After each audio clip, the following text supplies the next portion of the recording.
सुंदर समय देखेंगे, मुझे विश्वास है प्रभु हम सबके साथ बात करेंगे। एक एक करके पढ़ेंगे, ठीक है। कोई लूका का 23 अध्याय 34 आयत निकालिए। लूका 23 का 34 पढ़िए। तब यीशु ने कहा, हे पिता, इन्हें क्षमा कर, क्योंकि ये जानते नहीं कि क्या कर रहे हैं। और उन्होंने चिट्ठा डालकर अपने कपड़े फाड़ दिए। लूका 23 का 43। उसने उससे कहा, मैं तुझसे सच कहता हूँ कि आज ही तू मेरे साथ स्वर्गलोक में होगा। यूहन्ना 19 का 26 27।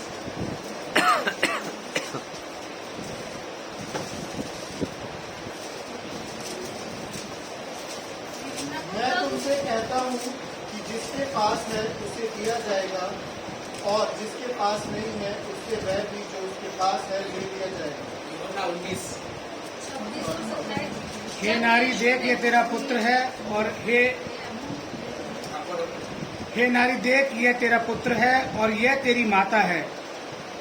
जब यीशु ने क्रूस के पास प्रेरित यूहन्ना को अपनी माता के साथ खड़ा हुआ देखा, जिसको वह प्रेम करता था, तब उसने यूहन्ना के हाथों में अपनी माता की देखभाल किए जाने के लिए उसे सौंप दिया। मत्ती 27 46।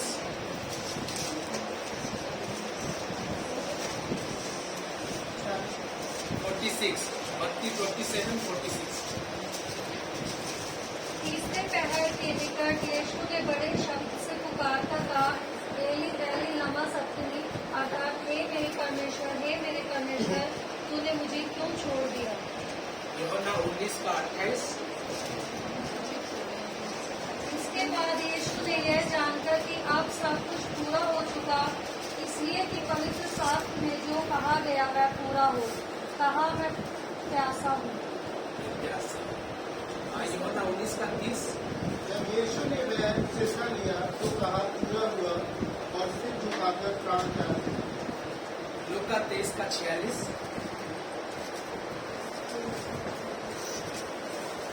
हे पिता, मैं अपनी आत्मा तेरे हाथों में सौंपता हूँ। सबको धन्यवाद। आइए प्रार्थना करते हैं। प्रभु के वचन के लिए मैं अनुरोध करता हूँ अशोक को प्रभु के वचन के लिए प्रार्थना करेंगे, उसके बाद प्रभु के वचन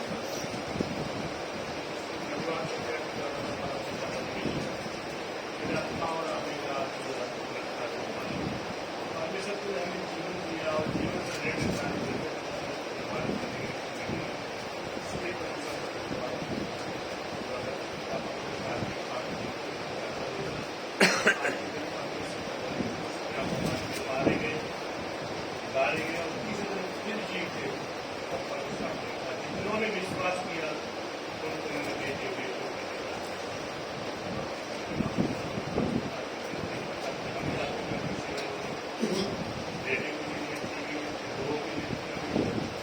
सब जगह मुझे महान कार्य मिला। अनुग्रह है जो परमेश्वर आज के संदेश परमेश्वर सीख सके हमारे लिए आया, मारा गया फिर जीता। एक कामयाब जीवन हो, एक उद्धार का जीवन हो, समझ सके कि परमेश्वर हमारे लिए ही आया, हमारे ही कोड़े खाने से, हमारे ही टूटे जाने से परमेश्वर सारी चीजें हमारे ऊपर पड़ी, ताकि समझ सके और अपने परमेश्वर से उद्धार करते करते कबूल कर सके। कुछ देर हम परमेश्वर आपको कक्षा के साथ अपनी आत्मा से आज जो वचन बोला जाए हमारे मनों अपने सुनने वाले नहीं चलने वाले हो सकते, सुनने वाले नहीं चलने वाले हो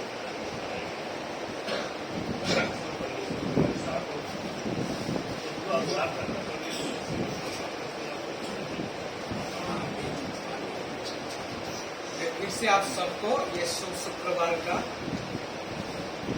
शुभकामनाएं देता हूँ, क्योंकि ये इसलिए शुभ है क्योंकि आपके लिए मेरे लिए शुभ था।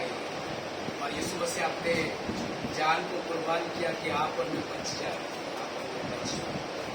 इसलिए आज के जो वचन है, मुझे विश्वास है प्रभु आप सबके साथ, मेरे साथ भी बातें करेगा।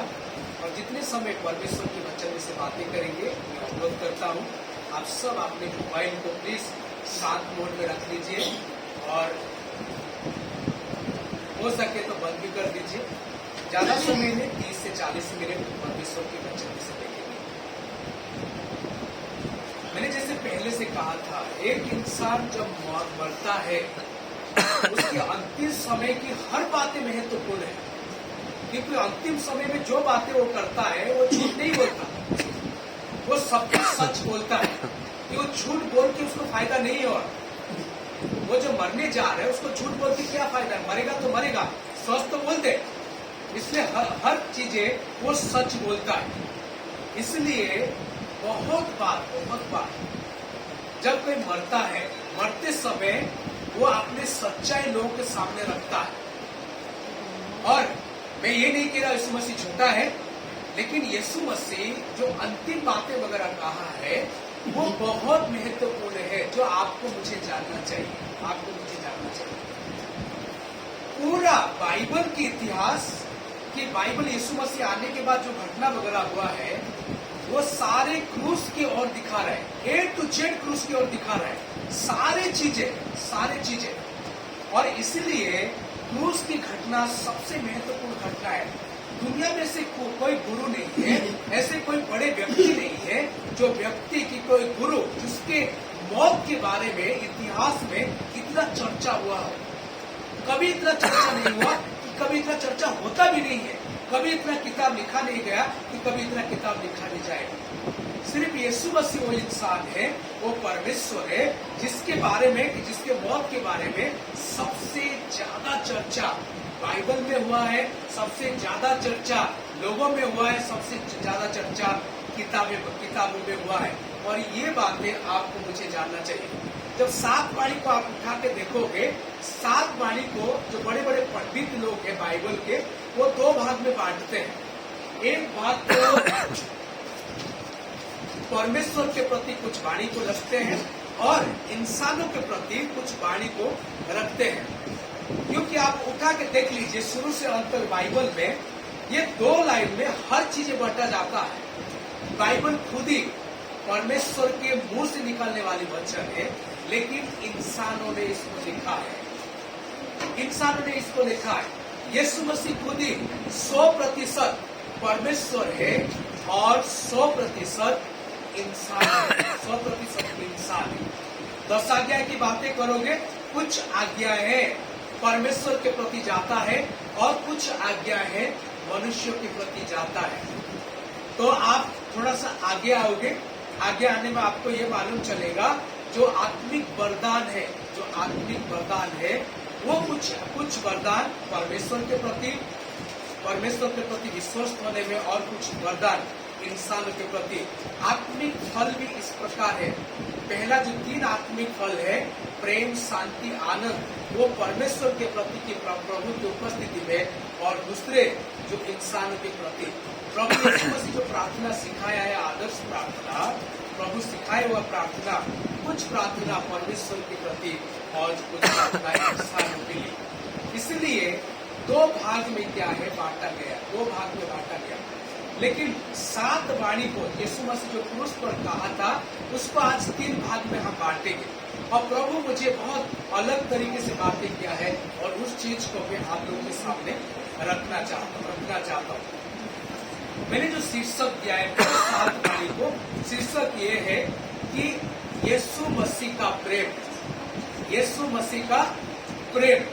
उस शीर्षक में पूरे 7 वाणी को मैंने दिया है। पहला जो प्रेम है वो मनुष्यों के प्रति है, पहला प्रेम मनुष्यों के प्रति है। इसलिए पहला वाणी क्या है? हे पिता, इन्हें माफ कर दे क्योंकि ये जानते नहीं है क्या कर रहे हैं। और दूसरा वाणी क्या है? आज तू मेरे साथ स्वर्ग लोक में होगा। और तीसरे वाणी क्या है? हे नारी, ये तेरे बेटा है, और उसको कहता है योना को, ये तेरे माँ है। ये जो पहला 3 है, इंसानों के प्रति यीशु मसीह की जो प्रेम है, कि परमेश्वर का प्रेम है, प्रभु कैसे प्रेम को दिखाता है कि करके दिखाया है, उसके बारे में जिक्र है, उसके बारे में जिक्र है। आप और मैं जानते सब पापी है दुनिया में, कोई इंसान नहीं धार्मिक नहीं है, कोई भी धार्मिक नहीं है। बाइबल कहता है कोई धार्मिक नहीं, एक भी धार्मिक नहीं है। सबने पाप किए हैं, परमेश्वर की महिमा से रहित है।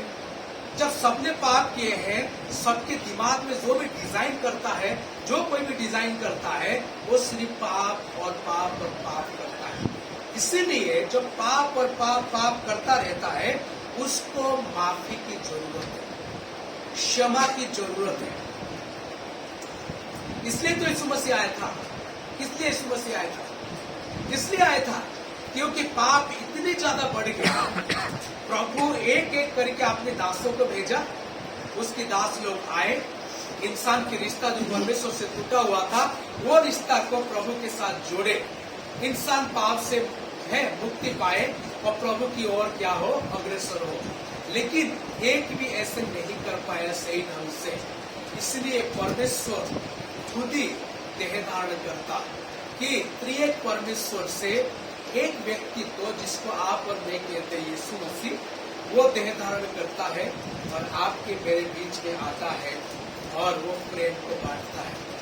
और इसलिए आया कि इंसान को माफी मिले, इंसान को माफी मिले, उस कारण की वजह से आया। और कैसे माफी मिलेगा? पूरा व्यवस्था जिसको कहता है भाई बलि चढ़ाओ आपको माफ किया जाएगा, यीशु मसीह हाँ बलि चढ़ेगा, लेकिन बेदाग जो मेमना वो नहीं है। बेदाग इंसान की 100% खुदा, 100% इंसान जो पाप किया नहीं कभी, वो बलि चढ़ेगा और जो रिश्ता टूटा हुआ है वो रिश्ता को क्या करेगा? जोड़ेगा, जोड़ेगा। और इसीलिए प्रभु माफी देने के लिए आता है। इसलिए क्रूस का जो पहला वाणी है वो है माफ कर दो, माफ कर दो, क्योंकि उस कारण हुआ है। प्रेम का पहला कदम वही है, इंसान के प्रति माफ करने वाली बात है। प्रेम का पहला कदम वही है। लेकिन और एक चीज यीशु मसीह कंडीशन रख रहा है। क्या कंडीशन रख रहा है? प्रभु इन्हें माफ कर दे क्योंकि नहीं जानते क्या कर रहे हैं। ये डायरेक्ट जो संदर्भ की बातें करते हो आप, जब संदर्भ में बातें करते हो, वो उन सेनाओं के बारे में है जो वास्तव में जानते नहीं थे क्या कर रहे हैं। उन सेनाओं के बारे में जो अपने कमांडर है उसके आज्ञा को पालन कर रहे थे। और यीशु मसीह को कोड़े मारे, कांटे की क्या है मुकुट लगाए, और मरकुस कहता है बड़े से डंडे लेके आके उसके सर में मारे, और आते आते क्रूस पर चढ़ाए, कीले ठोके एक के बाद एक। उनकी वस्त्र को क्या किए? चिट्ठी डाले वस्त्र को बांटने के लिए। हर चीजें वो कर रहे थे, वास्तव में जानते नहीं थे कि परमेश्वर इसलिए कर रहे थे। और डायरेक्ट जो संदर्भ है उनके लिए लागू होता, प्रभु ये क्या कर रहे हैं वो जानते नहीं, इन्हें तू माफ कर दे। लेकिन जो जानबूझ के योजनाबद्ध तरीके से परमेश्वर के पुत्र को क्रूस के ऊपर चढ़ा है, उनके लिए यीशु मसीह माफी नहीं मांग रहा था, माफी नहीं मांग, क्योंकि योजनाबद्ध पाप के लिए माफी है ही नहीं। बाइबल में एक घटना है, दाऊद जो परमेश्वर की मन का इंसान है लिखा हुआ है, वो उरिया को योजनाबद्ध तरीके से जान से मारा, उसके बीवी को अपने कब्जे में लिया, अपने पत्नी बनाया और उरिया को योजनाबद्ध तरीके से जान से मारा। और इसलिए दाऊद भजन संहिता 51 में क्या कहता है? Have mercy on me O Lord, हे प्रभु मेरे ऊपर करुणा कर, मेरे ऊपर दया कर। क्योंकि उसको मालूम है, आगे जाओगे तो लिखा है, तू बलि चाहता मैं तुझे दे देता, लेकिन तू बलि नहीं चाहता है। क्योंकि योजनाबद्ध तरीके से जो भी पाप करता है उसके लिए कोई बलि काम नहीं आता, कोई कानून काम नहीं आता। इसलिए परमेश्वर की करुणा की जरूरत है, करुणा की जरूरत है। और यीशु मसीह उनके लिए माफी मांग रहा है जो वास्तव में जान नहीं रहे क्या कर रहे हैं। आप और मैं जानबूझ के कंटिन्यू उनके विरोध में जाने के लिए कोशिश करें तो माफी आपके लिए, मेरे लिए भी नहीं है। हाँ, कभी पाप कर लिए, प्रभु के पास आए, माफी मांगे, रोए धोए, प्रभु तू मुझे माफ कर दे, मैंने ऐसे गलतियां किया, दोबारा नहीं करूंगा। प्रभु माफ कर देगा कि उसने तो आया था वो, इसलिए तो आया था। और इंसान के प्रति जो पहला प्रेम का कदम है वो था माफी देना, वो माफी देना। दूसरा कदम की ओर बढ़ेंगे, प्रभु इंसान के प्रति जो प्रेम दिखा रहा है, दूसरा कदम क्या है? अभी तो माफी हो गया। जो दूसरा वाणी है, आज तो मेरे साथ स्वर्गलोक में होगा। ये जो वाणी के बहुत जो पंडित है वो उनका अलग अलग राय है और उसको तीसरा रखते हैं, और मैं भी उसको तीसरा रखने के लिए चाहता हूं, क्योंकि मैं जब सीक्वेंस ढूंढ रहा था ये दूसरे पे नहीं आता है। इसलिए जो दूसरा है, हे नारी ये तेरा बेटा है, और उसको कहता ये तेरा माँ है। जो वो माफ करता है, दूसरा कदम प्रेम दिखाने के लिए यत्न लेना है। क्या है? Taking care. प्रभु जब आपको मुझे माफ कर देता पाप से, जो भी आप पाप आप और मैं किए थे भूतकाल में, माफी पाने से पहले प्रभु जब माफ कर देता है, उसके बाद प्रभु आपके मेरे यत्न लेना स्टार्ट करता है, क्योंकि आप और मैं उनके बन जाते हैं। आप और मैं अभी शैतान के नहीं है, आप और मैं परमेश्वर के, इसलिए आपके मेरा वो देखभाल करना शुरू कर देता है। हर प्रकार की देखभाल करता है, सिर्फ आत्मिक बातें नहीं, आपके मेरे शारीरिक बातें, आपकी मेरे मानसिक बातें, आपकी मेरे आर्थिक बातें, पारिवारिक बातें, सामाजिक बातें, हर चीजों को प्रभु क्या करता है? देखभाल करता है। और अच्छा से आपके मेरे क्या करता है? यत्न लेता है। अभी जब प्रभु कह रहा है यीशु मसीह क्रूस के ऊपर, हे नारी ये तेरा बेटा, और बेटा को कहता, और यूहन्ना को कहता है ये तेरे माँ है। देखने वाली बात है, यीशु मसीह खुद ही परमेश्वर है, क्योंकि बाइबल में 2 बार यीशु मसीह मरियम को संबोधित करता है। उस संबोधन में एक संबोधन जो है क्या कहता है? 2 अध्याय में, यूहन्ना 2 अध्याय में कहता है, हे नारी तेरे साथ मेरा क्या लेना देना है? मरियम को कहता है। और आज भी कहता है, हे नारी कहता है। उसका मतलब कहने का क्या है? उसका मतलब है कि एक साधारण नारी है। हमेशा याद रखें, आप एक साधारण नारी हो, फिर भी उसको मालूम में चला जाएगा अभी दुनिया से, वो परमेश्वर है, दुनिया छोड़ के चला जाएगा। इस साधारण नारी से क्या लेना देना हो सकता है? क्योंकि यीशु मसीह जो समय रह रहा था, और आज की बातें भी, आज भी भारत में, वहां भी भारत में, वहां भी यहूदी प्रदेश में नारियों को मान सम्मान नहीं मिलता जो मान सम्मान मिलना चाहिए था। उनकी देखभाल कोई करता नहीं है। और यीशु मसीह, जितना पंडित लोग कहते हैं, बाइबल के पंडित, शायद यूसुफ का, उसकी यीशु मसीह के जो पापा है उनका मौत हो चुका है, और यीशु मसीह बड़ा बेटा है। उनकी माँ की देखभाल करना उनके काम है, और इसलिए मर रहा है, फिर भी वो भूल नहीं रहा चीजों को। मैं तो जाऊंगा, लेकिन जो बचपन से मेरा देखभाल करके आ रही है, जिनका स्तन से मैंने पिया है, जो वास्तव में मुझे हर चीजें सिखाया, बैठाया, उठाया, चलाया है, जो वास्तव में बहुत कुछ मुझे प्यार मोहब्बत किया है, मैं तो जा रहा हूँ, मेरे पिताजी में है नहीं है, इनकी देखभाल होना जरूरी है। क्या यीशु मसीह नहीं जानता था वो जाने के बाद ही देखभाल होगा? पक्का जानता था, देखभाल पक्का होगा, लेकिन मसीह को क्रूस के ऊपर से इस वाणी को बोलना जरूरी था कि हर बच्चों के लिए एक सीख हो, हर बच्चों के लिए सीख हो कि अपने माँ बाप की क्या करे, वो देखभाल करे, अच्छा से देखभाल करे। वो नारी को नारी ना समझ के, तुच्छ ना समझ के, उनकी जो ओहदा है, उनकी जो केयर करना चाहता, देखभाल करना चाहता, यीशु मसीह क्रूस के ऊपर से अपने माँ का देखभाल और वो होना जरूरी है, बहुत जरूरी होना जरूरी है। पहले क्या बोला मैंने? माफी, उसके बाद आता देखभाल। यीशु मसीह सिर्फ माँ का देखभाल नहीं कर रहा, अपने चेले को भी देखभाल कर रहा है, अपने चेलों को भी एक माँ दे रहा है। यीशु मसीह देखभाल कर रहा है, डायरेक्ट ना हो सकता है, लेकिन इनडायरेक्ट देखभाल कर रहा है, अपनी माँ की देखभाल कर रहा है। माफी के बाद आप एक बार क्षमा मांग लिए, प्रभु ने आपको क्षमा दे दिए, तो आपके मेरा देखभाल वो करेगा, क्योंकि प्रेम करने का ये और एक जरिया है देखभाल करना। आप बोलोगे भाई मुझे भूख लग रही है, यीशु मसीह कह रहा है ना, तू बोलेगा भाई कुशल से जा, योना कह रहा, पहला योना है। किसको रोटी चाहिए, आप बोलोगे कुशल से जा, क्या खुश हो जाएगा वो? नहीं नहीं, आप रोटी देने से ही खुश होगा। पड़ोसी को प्रेम करने वाली बात यीशु मसीह को उदाहरण देता बाइबल में, लूका की किताब में। एक इंसान, डाकुओं ने उसको मारा पीटा, सब कुछ छीन लिए, रास्ता में गिरा हुआ है। तो पहले कौन आता है? एक याजक आता है, जो मंदिर का सबसे बड़ा इंसान है, जो प्रभु के करीब रहता है। उसके बाद आता है एक लेवी है, वो देखते हैं चले जाते हैं। एक लेवी आता है, याजक के बाद उसकी भूमिका ज्यादा है प्रभु के करीब रहना, देखभाल करना, उठाना, मंदिर की चीजें वगैरह साफ सुथरा करना। और उसके बाद एक सामरी आता है, और वो इंसान उसके देखभाल करता है। और यीशु मसीह वहां कहता है पड़ोसी कौन है इसका?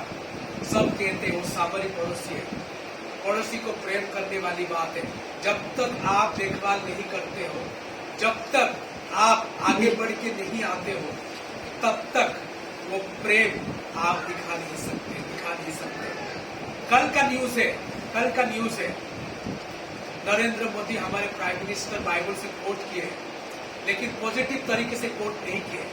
वो केरला में भाषण दे रहे थे और उन्होंने बोला इस्कारियोत यूदा कुछ खास है, चांदी की टुकड़ा के लिए यीशु मसीह को बेच दिया था। आज की वर्तमान जो सरकार है, चांदी की टुकड़ा के लिए केरला के लोगों को बेच रहा है। और उसके जो तीखी प्रतिक्रिया सबसे ज्यादा तो दिया उन्होंने प्रियंका गांधी ने दिया। और यीशु मसीह के प्रेम जो कैथोलिक नॉन्स वगैरह कितना दिखाते हैं, और वो खुद ही कैथोलिक नॉन्स के बीच में रह के कितने ज्यादा लोग की सेवा की है, उनसे ज्यादा कितना सीखी है, उसके बारे में बताए। क्योंकि देखभाल के बिना प्रेम नहीं है। हमेशा याद रखो इसका, प्रेम demands action, love demands action. जब तक काम में आप कुछ नहीं करते हो, तब आप प्रेम नहीं दिखा सकते। और यीशु मसीह वही करके दिखाया। तीसरी बात है, आज तू मेरे साथ स्वर्गलोक में होगा। आज तू मेरे साथ स्वर्गलोक में होगा। पहला क्या बोला मैंने? पहला माफी, दूसरा देखभाल करना, यत्न लेना, तीसरा स्वर्ग की ओर पहुंचना। यही 3 बातें तो है यीशु मसीह के जो प्रेम है अपने लोगों के प्रति। क्या यीशु मसीह सिर्फ माफी दे दे आपको मुझे काफी है? देखभाल ना करे, सही हो सकता है सिर्फ देखभाल करे आपको मुझे स्वर्ग लेकर आ जाए? क्या अच्छी बात है? अच्छी बात नहीं है।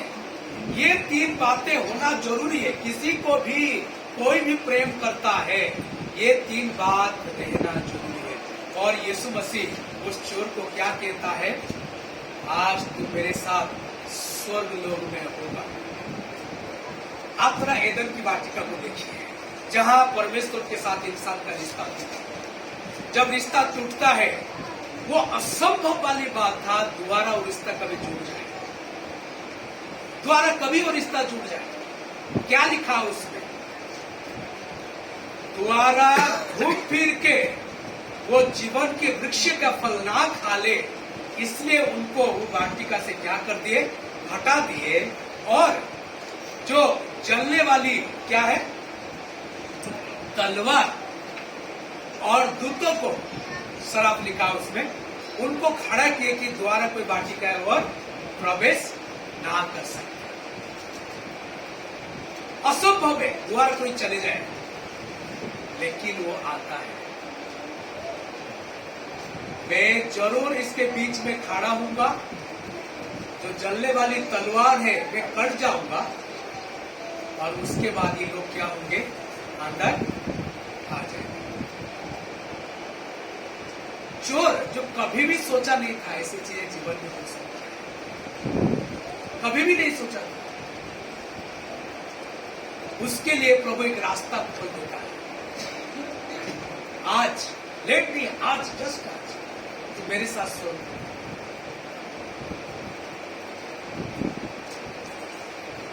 इसलिए यीशु मसीह क्या कहता है 14 अध्याय में? ये कहता है यूहन्ना, तुम्हारे मन व्याकुल ना हो, मैं तुम्हारे लिए कमरा तैयार करने के लिए जा रहा हूँ। मेरे पिता घर में बहुत घर है, मेरे पिता के घर में बहुत कमरे हैं। मैं जा रहा हूँ, तुम भी आ रहोगे। मैं जा रहा हूँ घर प्रस्तुत करने के लिए। वहां से जब आऊंगा तुम लोग को लेके जाऊंगा, क्योंकि वही है सबसे बड़ा प्रेम जो आखिरी में दिखा है। और यीशु मसीह इंसान के प्रति जो प्रेम है यहाँ प्रकट करता है 3 स्टेप में।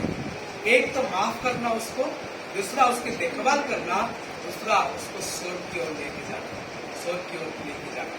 अभी बात यह आता है, आप और मैं जब इंसान को प्रेम करते हैं, क्या क्या सीढ़ी दिखाई देता है, कि क्या क्या स्टेप दिखाई देता है, कैसे प्रेम करते हैं, आपकी मेरे प्रेम दूसरे के प्रति कैसे प्रकट करते हैं, क्या कुछ ऐसे बातें होता है, क्या माफ कर पाते आप और मैं? थोड़ा सा सोचिए, क्या माफ कर पाते आप और मैं?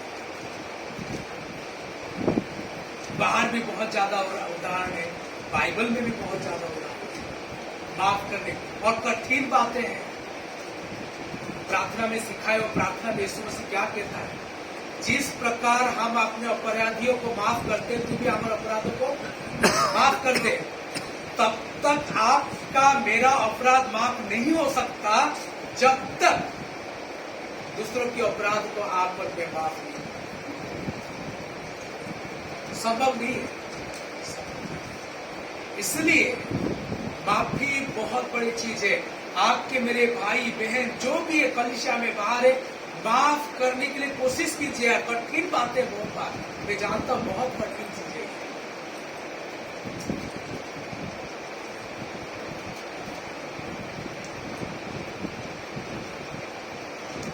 एक इंसान जापान में प्रभु की सेवा करता था, जापान में प्रभु की सेवा करता, अमेरिका में उसकी वाइफ है, 10-12 साल सेवा किया जापान में।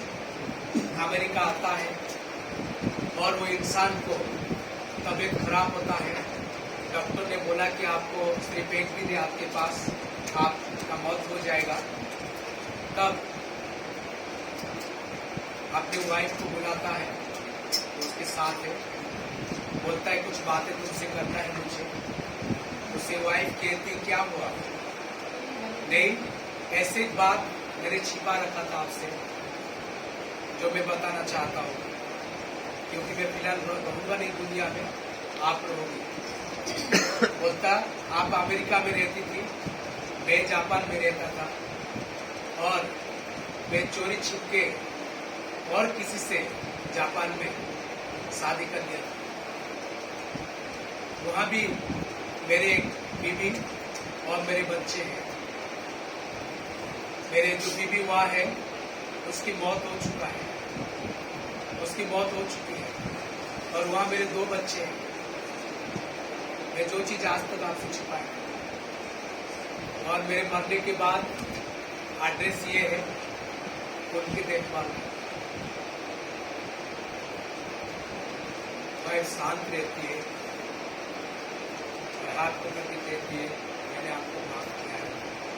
जो आपके बच्चे हैं आज से मेरे बच्चे, माफ करना बहुत कठिन है, आसान नहीं, कहा भी आसान नहीं। छोटे छोटे बातों पे आप पर में गुस्सा, द्वेष है, हर बुरी चीजें अंदर रखते हैं, उसको तो माफ नहीं करते।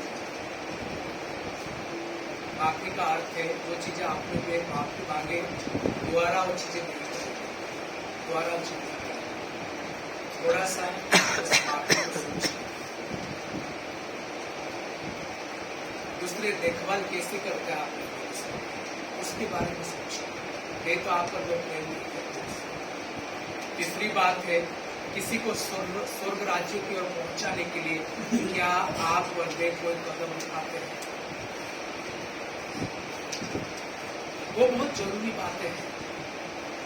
देखभाल अच्छी बात है, अच्छा खिलाना पिलाना है, अच्छा जगह में सहूलियत देना, सब बातें हैं, लेकिन प्रेम का और एक बात है कि आप स्वर्ग राज्य की और उनको लेके जा रहे हो कि नहीं।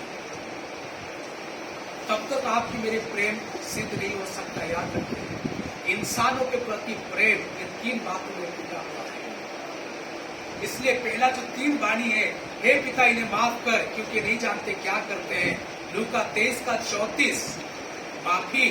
उसके बाद हे नारी ये तेरा बेटा और ये तेरा माँ, यूहन्ना 19 का 26-27, जो कि देखभाल करना और आज तो मेरे साथ स्वर्ग लोक में होगा, चाहे लूका 23 का 43। ये तीन बातें परमेश्वर की प्रेम दूसरों के प्रति कैसे दिखाता है। दूसरी पॉइंट ये है कि परमेश्वर की वचन के प्रति प्रेम। पहला हमने क्या देखा, इंसान के प्रति प्रेम यीशु मसीह का। दूसरा है परमेश्वर के वचन के प्रति प्रेम।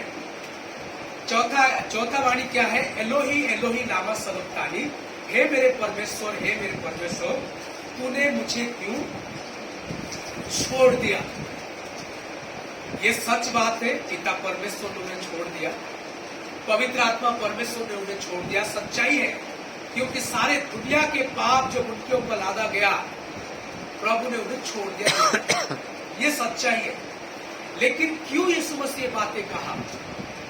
यीशु मसीह जैसे जो भविष्यवाणी कहा गया था वो जैसे पूरा हो, इसलिए ये चीजें यीशु मसीह कहा। कोई निकालिए भजन संहिता 22:1 पढ़िए, और भजन संहिता 22 का 16 और भजन संहिता 22 का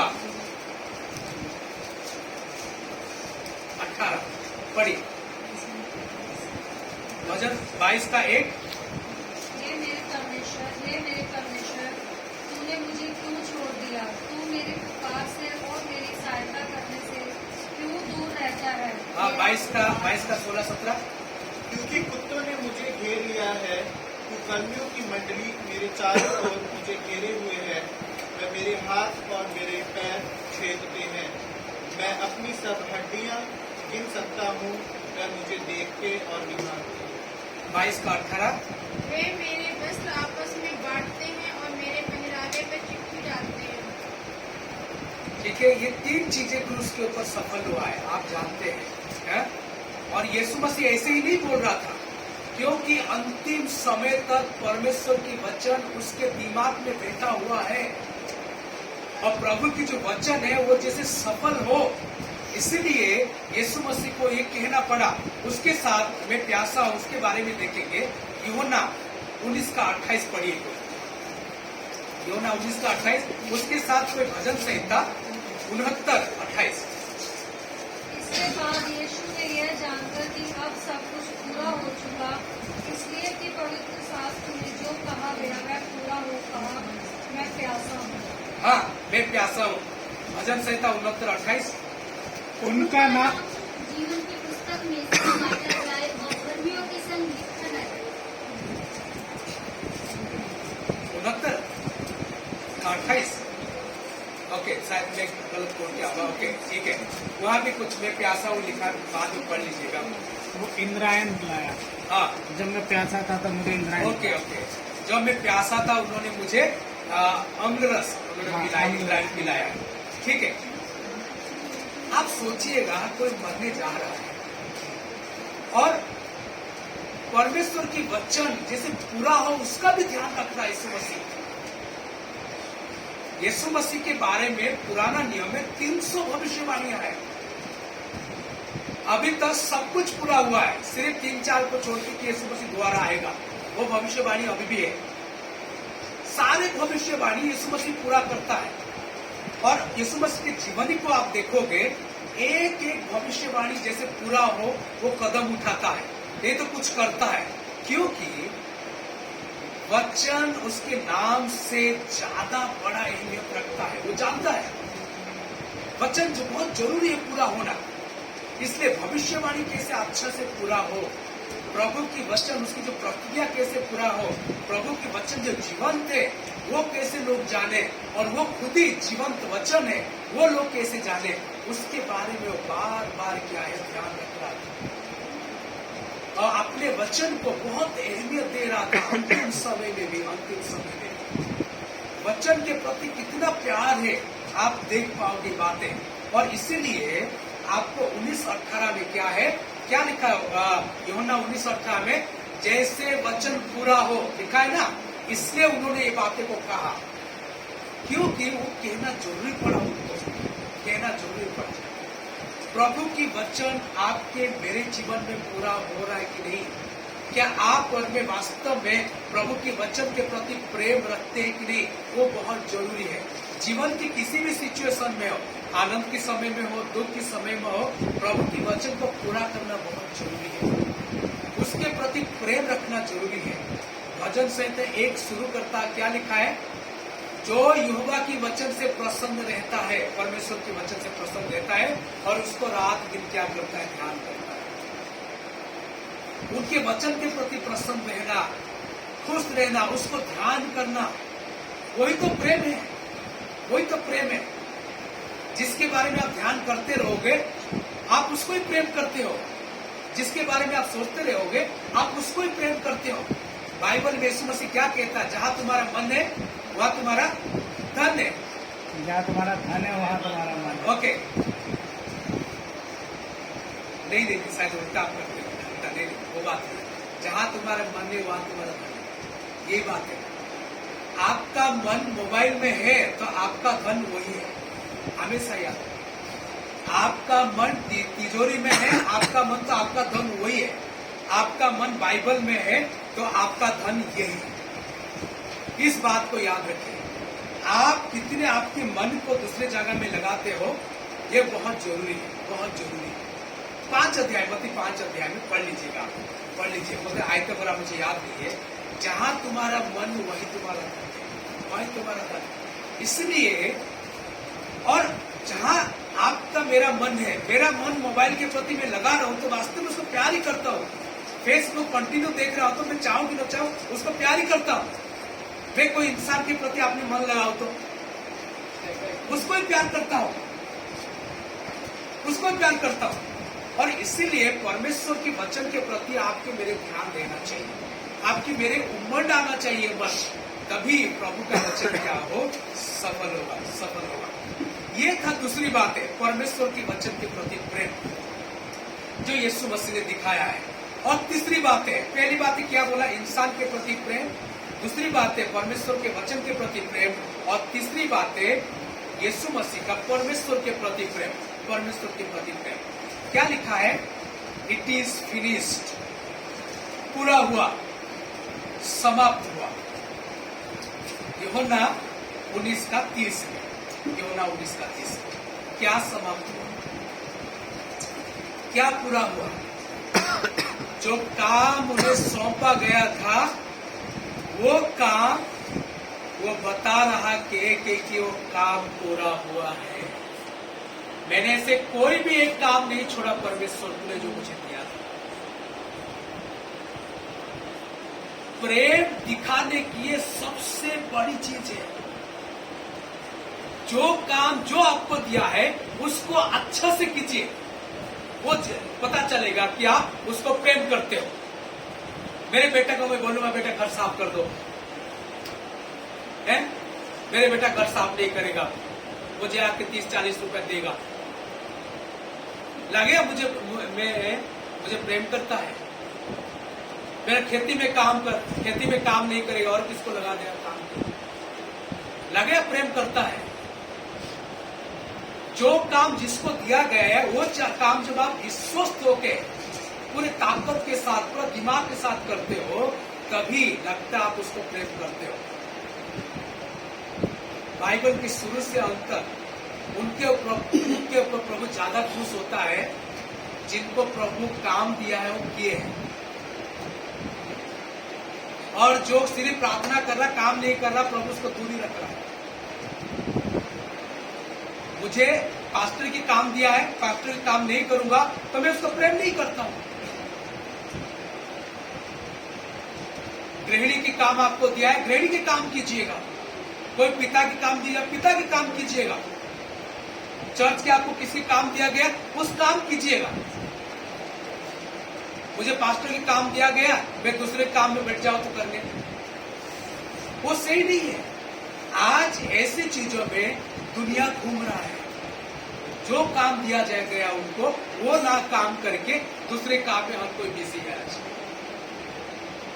प्रभु थोड़ा पसंद करेगा, थोड़ा लगेगा कि भाई वो मुझे प्रेम करते हैं। मैं हमेशा इस बात को कहता हूं, 6 दिन काम करना, सातवें दिन क्या करना, विश्राम लेना। बाइबल में लिखा है ना, 6 दिन अच्छा से काम कीजिए, सातवें दिन परमेश्वर के पास आइए, कहिए मैंने पूरा किया, तूने जो काम दिया था इसलिए तेरे पास आया। 6 दिन पढ़ने के लिए समय है, अच्छा से पढ़िए, सातवें दिन परमेश्वर के भवन पे आइए। आप 6 दिन सही से नहीं पढ़ोगे, 7वां दिन ट्यूशन जाते रहोगे, 7वां दिन और कहाँ पढ़ते रहोगे, किताब लेके बैठोगे क्योंकि मंडे को तो एग्जाम है और आप पढ़े नहीं हो। इसलिए इस बातों को ध्यान रखिए, जो काम प्रभु आपको दिया है वो काम कीजिए, दूसरे काम में टांग मत अड़ाइए। प्रभु जो काम दे एग्जैक्ट कोई काम कीजिए,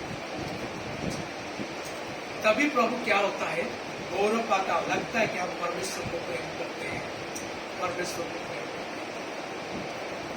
और उसके बाद हे पिता, मैं अपने आत्मा तेरे हाथ में सौंपता हूं।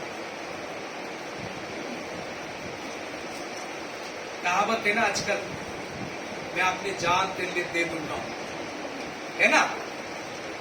लोग कहते हैं अपने प्राण तेरे हाथ में दे रहा हूं। जिसके लिए आप जान देते हो, जान कुछ नहीं, जिसके लिए देते हो आप उसको प्यार करते हो। आपकी प्यार का सबसे बड़ा निदर्शन, सबसे बड़ा चिन्ह वही है। यीशु मसीह 15 अध्याय में कहता है यूहन्ना की, एक दोस्त जो है, एक दोस्त के लिए प्राण देने को छोड़ के और बड़ा प्रेम कहां नहीं। जब यीशु मसीह ये बात कहता है, वो प्रभु के लिए, प्रभु को अपने प्राण दे देता है। ये मत कहना कि प्रभु ने, परमेश्वर ने छीन लिया प्राण, नहीं। क्योंकि यूहन्ना 10वां अध्याय में कहता, मैं जिसको चाहूं अपने प्राण दो, जिसे चाहूं अपने प्राण ले लूं। लिखा हुआ ये बात है बाइबल में, 10वां अध्याय में। वो उसका प्राण कोई ले नहीं सकता, लेकिन वो अपना प्राण अपने पिता के हाथ में सौंपता है, क्योंकि सबसे ज्यादा उसको प्रेम करता है। और इसके बारे में बार बार यूहन्ना की किताब में वो कहता ही कहता, पहला अध्याय में कहता, 10वां अध्याय में कहता, 14 अध्याय में कहता, 16 अध्याय में कहता कि पिता के साथ मेरे रिश्ता बहुत अच्छा है, मैं और पिता एक है। हर बातें कहता है, बार बार कहता है, और आखिरी में अपने प्राण को क्या करता है, उसके हाथ में सौंपता है।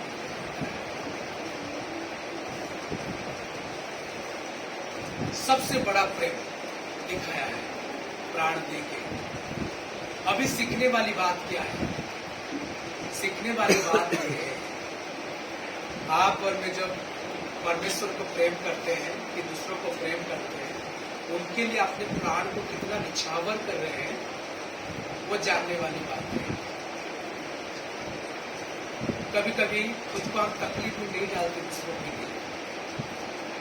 एक बार काट देना, सर रख देना बड़ी बात नहीं है, लेकिन बार बार एक इंसान के लिए मरना बड़ी बात है।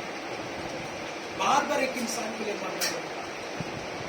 मैं देखता हूं नॉन स्टॉप कोई उनकी माँ बाप बिस्तर में पड़े हुए नॉन स्टॉप सेवा करते 10 साल तक। और ऐसे लोगों को भी देखा हो मैंने, माँ बाप बिस्तर में पड़ गए, खाना पीना देना ही छोड़ देते कि जल्दी ऊपर पहुंचे। कितना मरते हो दूसरों के लिए, बहुत बड़ी बात है, बहुत बड़ी बात है। अपने जान कितने निछावर करते हो दूसरे के लिए, और परमेश्वर के प्रति कितना प्रस्तुत रहते हो अपनी जान को निछावर करते, वह आपके मेरे प्रेम को दिखाता है। आज क्रूस की 7 वाणी प्रभु ने आपकी मेरे साथ बातें किया है। पहला 3 वाणी दूसरों के प्रति प्रेम करना, इंसानों के प्रति, और दूसरा जो पॉइंट है 4-5 है जो परमेश्वर की वचन के प्रति प्रेम, और तीसरा है 6-7 जो परमेश्वर के प्रति प्रेम। आप परमेश्वर के प्रति कैसे प्रेम करते हो, उनके वचन के प्रति कैसे प्रेम करते हो, इंसान को कैसे प्रेम करते हो, ये आपका दिखना चाहिए। और नहीं दिख रहा है तो कुछ ना कुछ गड़बड़ है। आप बोलोगे भाई मैं इंसान को प्रेम करूंगा, प्रभु के वचन छोड़ दोगे, नहीं हो सकता। आप बोलोगे मैं प्रभु के वचन प्रेम करूंगा, प्रभु को प्रेम नहीं करूंगा, ये नहीं हो सकता। सारी चीजें मिलजुल के एक साथ काम करता है। आप इंसान को प्रेम कीजिए, उनको माफ कीजिए, उनकी देखभाल कीजिए, स्वर राह पर चलाइए। आप परमेश्वर के वचन को प्रेम कीजिए, उसके वचन पढ़िए, उसके अनुसार जीने के लिए कोशिश कीजिए। आप परमेश्वर को प्रेम कीजिए और वो जो काम किया है उसके अनुसार कीजिए और उसके प्रति अपने जीवन को निछावर करने के लिए हर बात तैयार रहिए। तभी जो 7 वाणी क्रूस से आपके लिए मेरे लिए आया है वो पूर्ण हो सकता है, नहीं तो पूर्ण नहीं हो सकता। आइए सब आगे मत करें, आइए सब आगे मत करें।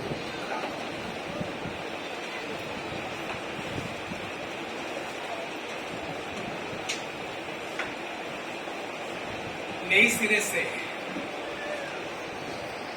आज से दोबारा आप जीना चाहते हो, नई सिरे से एक नया जीवन जीना चाहते हो आप, तो मैं आपको अनुरोध करता हूँ अपने हाथ उठाइए। कोई देखेगा नहीं, सब आंखें बंद कीजिए, सब आंखें बंद कीजिए। आपको कोई नहीं देख रहा है, परमेश्वर देख रहा है। कोई नहीं देख रहा, अपने हाथ उठाइए। मैं आपके लिए और सबके लिए प्रार्थना करूंगा।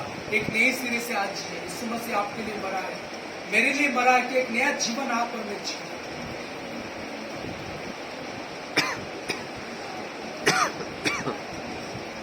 किसी के प्रति भी जीवन में नफरत है तो भूल जाइए, क्षमा कीजिए। हे प्रभु, धन्यवाद देते हैं प्रभु, तू हमारे साथ बातें किया है। ये वचन तेरा है परमेश्वर। 7 वाणी से जो भी बातें किया हमारे साथ, ये गुरुत्वपूर्ण है परमेश्वर, और उसके अनुसार जीने के लिए हम सबको मदद करें। जो भी नए सिरे से जीना चाहते हैं परमेश्वर, तेरे उपस्थिति में जीना चाहते हैं, उन्हें बहुत ऐसे मदद करें। व्यक्तिगत रूप से, पारिवारिक रूप से, उनके कर्म क्षेत्र है, बहुत ऐसे मदद करें। महिमा तू पा, गौरव तू पा। इस प्रार्थना यीशु मसीह के नाम से मांगता हूँ। आइए एक गीत गाएंगे।